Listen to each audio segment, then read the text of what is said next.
नमस्कार. स्वाभिमानी TV news चॅनलच्या बातमीपत्रात आपलं स्वागत. धुळे जिल्हा मराठी पत्रकार संघाच्या सभागृहात डॉक्टर बाबासाहेब आंबेडकर यांची जयंती करण्यात आली. उत्साहात साजरा. धुळे जिल्हा मराठी पत्रकार संघाच्या सभागृहात भारतरत्न डॉक्टर बाबासाहेब आंबेडकर यांची जयंती आज उत्साहात साजरी करण्यात आली. दरम्यान यावेळी मान्यवरांच्या हस्ते डॉक्टर बाबासाहेब आंबेडकर यांच्या प्रतिमेला पुष्पहार अर्पण करून अभिवादन करण्यात आले. कार्यक्रमाच्या सुरुवातीला डॉक्टर बाबासाहेब आंबेडकर यांच्या कार्याचा आढावा घेत त्यांच्या विचारांचे स्मरण केले. समाजातील सर्व घटकांना समान हक्क मिळवून देण्यासाठी त्यांनी केलेल्या संघर्षाची यावेळी माहिती देण्यात आली. यावेळी वक्त्यांनी सांगितले की डॉक्टर बाबासाहेब आंबेडकर यांनी दिलेले शिक्षण, समता आणि बंधुत्व यांचे मूल्य आजही समाजासाठी मार्गदर्शक आहेत. त्यांच्या विचारावर चालत समाजात सकारात्मक बदल घडवून आणणे हीच त्यांना खरी आदरांजली ठरेल असे मत व्यक्त करण्यात आले. कार्यक्रमास पत्रकार संघाचे अध्यक्ष मनोज भाऊ गर्दे, उपाध्यक्ष अतुल भाऊ पाटील, माजी अध्यक्ष चंद्रशेखर आबा पाटील, माजी अध्यक्ष मिलिंद बैसाने, माजी अध्यक्ष रवींद्र इंगळे यांच्यासह पत्रकार संघाचे सदस्य, पदाधिकारी मोठ्या संख्येने उपस्थित होते. सर्वांना सप्रेम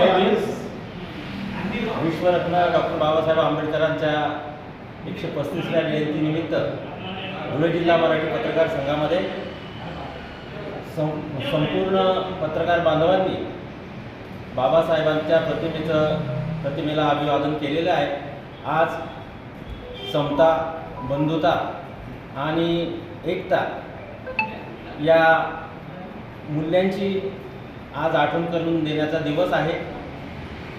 डॉक्टर बाबासाहेब आंबेडकर हे कोणत्या एका समाजाचे नव्हते, ते सर्वांचे होते. आपण आज जे काही इथे उभे आहोत ते फक्त डॉक्टर बाबासाहेबांच्या संविधानामुळे उभे आहोत.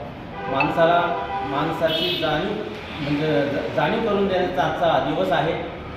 आणि शिका, संघटित व्हा, संघर्ष करा, हे डॉक्टर बाबासाहेब आंबेडकरांनी जे आपल्याला संदेश देऊन गेले त्याचं आज स्मरण करण्याचा आजचा दिवस आहे. धुळे जिल्हा मराठी पत्रकार संघात आज या डॉक्टर बाबासाहेबांच्या विचारांचा आज खऱ्या अर्थाने जागर करण्याचा आज कार्यक्रम पार पडला. तर तमाम धुळे जिल्ह्यातील पत्रकार बांधवांसह सर्व सामाजिक, राजकीय, शैक्षणिक, क्रीडा क्षेत्रातील सर्व घटकांना डॉक्टर बाबासाहेबांच्या 135व्या जयंतीनिमित्त पुनश्च शुभेच्छा, सदिच्छा देतो आणि थांबतो.